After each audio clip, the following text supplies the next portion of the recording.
Shanita. Shanita. Yes. Just give me a minute, please. Yes, please. All right, so that's my resume. Thank you. Thank you. Thank you for coming in, and you've come to apply for the position of the resettlement caseworker. Yes. Correct? Okay. And what do you understand that position to be? Well, I understand the position to be a position where you have to be a people person, where you have to be welcoming and have refugees be at ease. Some of the qualifications, I guess you would say, is being culturally competent and being able to get people from one place to another that have been displaced and that have gone through devastation, just calm them down, welcome them to a new place, and just get them settled in, getting reacquainted with life and being self-sufficient.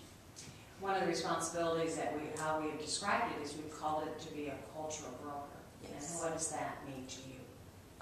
Well, I understand it to be that I'm kind of the liaison for churches and the refugees themselves. So I bring them into the community, into relationship with the churches and anything else that they need help with. Okay. Being culturally. As being a liaison to the church, can you talk a little bit about your own relationship with the church, and also just a little bit about God's calling in your life? This is a Christian organization. We want folks who want to be part of that. Well, I think that my own experience with the church is that I am first generation, so I kind of feel like I'm an advocate for my own family. And I'm from a Pentecostal background, Pentecostal Jamaican church. So that's very culturally sensitive and culturally competent in that respect. My church is like where I get my base for the world, I guess. So I know that that's very important. And just the relationship that you have with people in the church can really get you far, and knowing where they can help you and where you can help them is very important. So in my own experience, I guess that I've grown up in the same church that I've been my whole life. My mom is a usher and my dad's a deacon, and so they're very involved. I'm very involved in the youth group, so the church is like my hub base, I guess you could say. It's where I know that people need to feel like they're a part of community, where they're a part of a bigger thing, bigger than themselves, and to get help, not only spiritually, but emotionally and with economics if they need it, and also having a place where they know that they can be safe.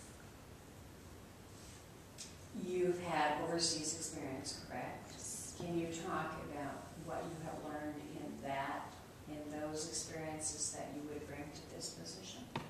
Yes, I think my overseas experience is definitely conducive to this position just because of the area and location, since it's Southeast Asia and that's where most of the refugees, or some of the refugees, would be coming from. When I was overseas, it was January of 2012, I believe it was.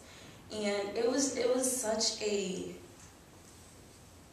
cultural, I guess, mix of everything, because the culture itself is very welcoming and warm, and that's how I am, so I felt right at home. They made me feel at ease so I could be myself, and the children that I worked with, I tutored a lot of kids that were not as financially stable as they could have been, and so we did home visits, which is part of this position as well. So I was very shocked to see that they were so happy, and yet they didn't have so much. We went to their houses, and it was like one room, dirt floors, and they were just so happy, and that made me feel like I could bring something to them that wasn't so much of material wealth, but just helping them to know that they are safe, that they are loved, that they can be educated, and education was a big thing there. To teach them, to let them know that they can learn and they can be better people was good for their dignity, I guess. Talk to us a little bit about your abilities with language, and also about how you would deal with someone whose language you don't know. Language is not really a barrier for me because I'm very good with adapting to situations and being able to learn cues that are not usually verbal. So I'm good with verbal and nonverbal communication. I'm very good at writing and oral English. I'm not here right now, but I'm a little nervous. But I think that's one of my strengths, and so communication is not really difficult for me. I can communicate pretty well usually. How did your education, you majored in, let me see here, intercultural studies, correct? And so how did that education prepare you for this position? Very much so. I think that this position is very conducive to what I've learned in my studies at Nyack College. I think that being, number one, some of the classes that we took were such as international relief and development really helped me if I'm going to be getting this position because of all the things that we learned that sometimes when you're trying to help people, you can hurt. And so knowing the difference between that is very important, and knowing that there's underlying economic disability and other things that you really need to know when you're trying to help people and get them out of situations that are not necessarily only economic, but they can be spiritual and emotional as well. So healthcare is a big thing for me too. What are we doing that time? Yeah, we're right at 7 minutes. All right. One last question, and then we'll see if you would like to ask us a question. This position has a lot of skills that are tied to it, computer skills, organizational, filing, all those kinds of things. Can you tell us a little bit about yourself in those regards? Yes, well, my experience at the U.S. Department of Education really prepared me for that because usually I am a people person. I like to be out, I like to meet new people. That's where I think that one of my strengths is. So being in an office and having to file papers that are very important, especially for the U.S. Department of Education, and just being attention to detail and being very meticulous with how things are handled. So the caseload was very heavy. There was a lot of intense things for conflict resolution. So it was very serious and just, so I had to be, I definitely grew in that because that's not usually one of my strengths. Do you have a question for us?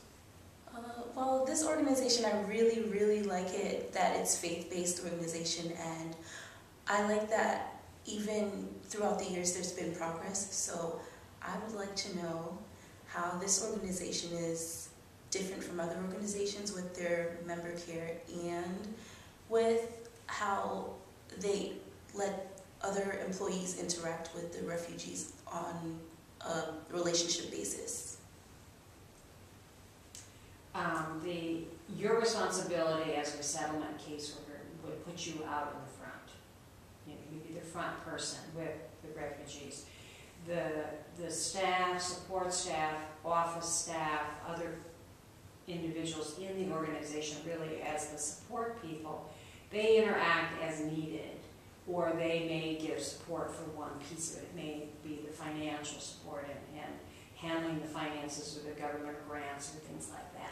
But you as the forefront, the front person would have a complete interaction, but the others are relying on you to be able to do their jobs effectively, but they don't quite have the contact that you do, but they give the support, back office support for that. So all very much needed, both sides very much needed.